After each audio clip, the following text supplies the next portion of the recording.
من مهندسة بسيطة لمؤسسة أنجح شركة فحم في العالم، مروة الطيب البنت المصرية اللي بدأت من مصنع صغير 400 متر بس في بنها، وقدرت في أقل من 10 سنين تبني إمبراطورية اسمها فولكانو. النهاردة شركتها بتصدر فحمها لأكثر من 15 دولة، منها فرنسا واستراليا وهولندا، وبقت منتجاتها علامة مميزة في السوق العالمي. إيه قصتها؟ تفاصيل كتير في الفيديو ده هنشوفها مع بعض.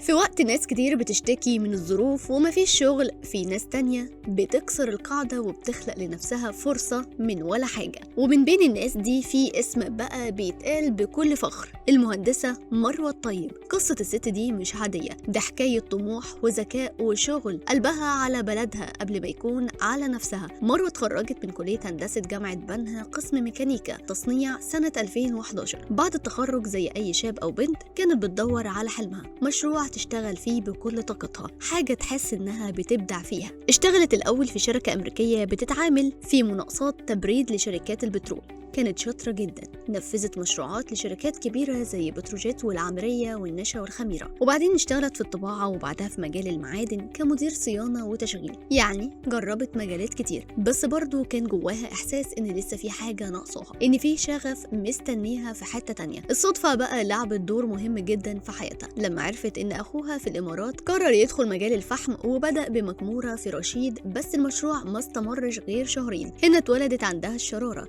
قالت طب ليه لا، هو الفحم ده ايه حكايته؟ بدأت تبحث وتقرأ وتسأل وتتعلم عن كل تفصيلة في الصناعة دي، ولما عرفت ان المكامير دي بتأذي البيئة قررت تعمل مصنع مختلف تماما، مصنع صديق للبيئة ويكون نموذج يحتذى بيه. ومن هنا بدأت قصة فولكانو للفحم. مروة اختارت منطقة برج العرب عشان تبدأ أول خط إنتاج بإيديها، مكبس ومطحنة بخلاطة. كانت الطاقة الإنتاجية وقتها طن واحد في اليوم، وكانت بتشتغل كل الأيام بدون أجازة. المصنع كان حلمها وبيتها في نفس الوقت. المكان في الأول كان صغير 400 متر بس، لكن النهاردة بقى صرح ضخم بينتج 18 نوع من الفحم العادي والمضغوط والسهل وسريع الاشتعال، كل ده بخط إنتاج مصري 100%، وخلطة سرية من 13 مادة محدش يعرفها غيرهم. مش بس كده، منتجات فولكانو بتتصدر ل 15 دولة حول العالم، منها السعودية والكويت والبحرين واستراليا وهولندا. تخيلي مصنع مصري بيغزو أسواق العالم بجودة بتنافس أوروبا نفسها. مروة كمان كان عندها رؤية مختلفة للتسويق، قالت ليه الفحم دايما شكله تقليدي؟ فابتكرت فكرة إنها تقدم الفحم في شنط هدايا أنيقة، كل لون له استخدام مختلف.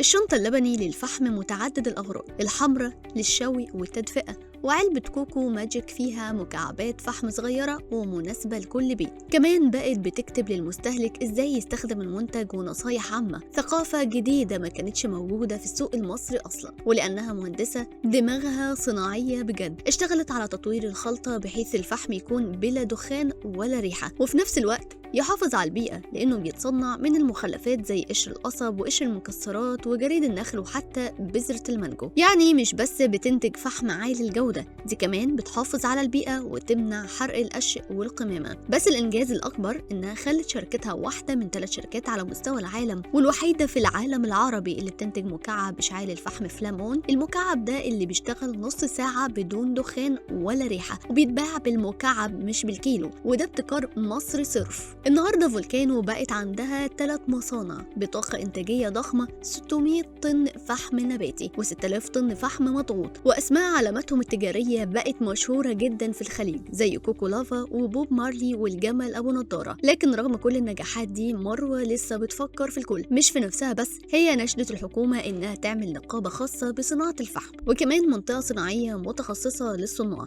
لأن المجال ده بيشغل ملايين وبيقدر يدخل عملة صعبة ضخمة لمصر. وفي كل تصريحاتها مروة دايما بتشكر الرئيس السيسي على دعم الشباب والمستثمرين، وبتقول إن مصر عايشة طفرة حقيقية على كل المستويات، وإن اللي عايز يشتغل النهاردة فعلا هينجح.